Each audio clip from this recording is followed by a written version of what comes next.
crude oil, Sunday, August 16th, 2023. I'm going to attempt to make this video less than 5 minutes. I've already made 2 videos and I keep talking too much and they get long. I'm trying to keep these under 5 minutes. So this is my 3rd attempt. Monthly, I see resistance at the top of these body candles at 86.53. We broke the bottom of this range, but immediately came right back up and then had a $4 gap up, as you know, 2 weeks ago. And we've actually poked above the top of this November high by 23 cents. So look, the door is now open for this thing to go higher directly if it wants to. And if it does, I actually have a fib that I'll show you that's just above this level, but also have the top of those candle bodies at 86.53. So this is serious resistance up here on the monthly. And the monthly is still, technicals are still in bearish territory, although, man, that RSI wants to come up. Oh, so, and then the weekly, we're just coming out of bearish territory on the RSI on the weekly, but everything else is still in bearish territory. Although, look at this price, that ain't bearish. And from a strat perspective, this ain't bearish either. However, once you get past 4, you know what? I can't talk about strat. This video is going to be too long. So here's the resistance zone that I have, the 764 of this move up coming from this top. We're above the 618, so we're approaching the 764 if it wants to.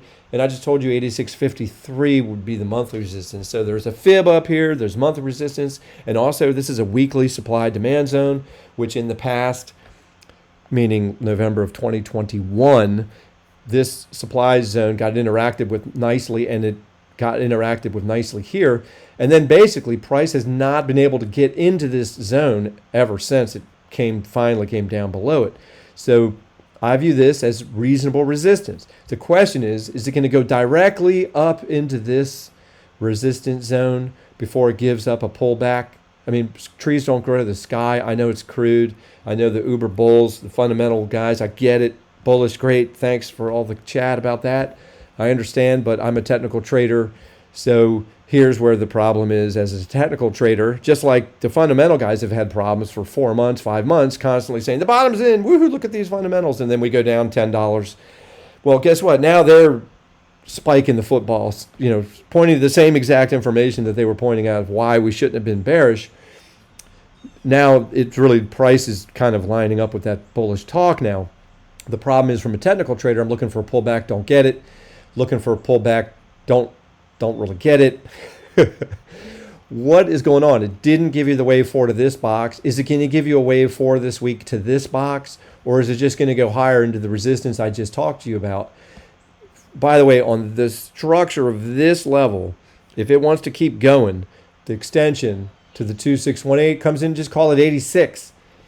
And if it wants to poke above there directly, fine. This would be that resistance. Remember, there's a fib at 86. Where's that fib? The 764 fib is at 86.81. Right up into here. That's a fib. So if it wants to go higher directly, that's a maximum target, really. But it could crap out anywhere from now to up into this gray zone. This is resistance. So, I happen to be long. I'm a day trade scalper.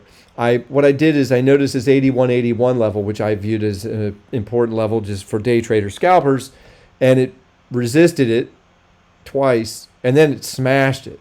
Then it came back and back tested it twice. So we resisted it. Now it's support, and now you've got this wedge thing going on. I don't know whichever one you call this. I'm not really into that kind of stuff. I just look at fibs more than anything, but I understand that this kind of thing often resolves strongly to one side or the other. You can also see the narrowing bands of the Keltner channel suggesting that this thing has been falling asleep Friday into the close. So a move would wake up and go one way or the other.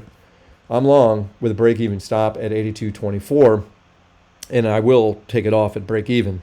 I'm giving it that much room to just have a weird open and do something crazy at the open, like a spike in either direction until it figures out what it's doing. I mean, it might spike me out. That's fine. It's risk management. But the narrowing of the Keltner channels, the narrowing, the coiling of these texts, I know it's only a 21-minute chart, but something is going to happen.